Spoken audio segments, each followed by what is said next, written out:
Hi అండి అందరికీ. ముందుగా మీ అందరికీ సంక్రాంతి శుభాకాంక్షలండి. మేము యాక్చువల్గా ఈ సంక్రాంతికి వెళ్ళమేమో ఊరికి అనుకున్నాం అనమాట. ఎందుకంటే హాలిడేస్ చాలా తక్కువ ఇచ్చారు, 4 days ఇచ్చారు. కానీ జస్ట్ ఇక వద్దు అనుకున్నప్పుడు ముందు రోజే మళ్ళీ ఒక 2 days ఎక్స్టెండ్ చేసేసరికి ఇక సంతోషంగా బయలుదేరేసాం అనమాట. ఇంట్లో వాళ్ళందరూ షాక్ అయ్యారు మేము రామని చెప్పేసరికి.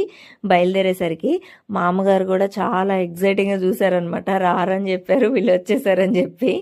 మా అత్తయ్య వెళ్ళేసరికి ఇక ఇదిగోండి కారపు బూందీ అయితే చేస్తూ ఉన్నారనమాట.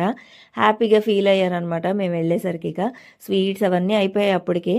అరిసెలు చేశారు, ఇక మనోబూలు, చక్రాలు ఇవన్నీ ఇక కామనే కదండి ఇక ఫెస్టివల్ అనేసరికి. ఇలా మేము మొత్తానికి పండగకైతే ఊరికైతే వచ్చేసాం అనమాట.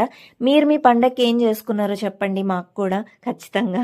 అలాగే మీ ఫెస్టివల్ ఎలా చేసుకున్నారు ఏంటి అనేది కూడా ఖచ్చితంగా కమెంట్స్లో అయితే చెప్పండి. నేనైతే ఫెస్టివల్ని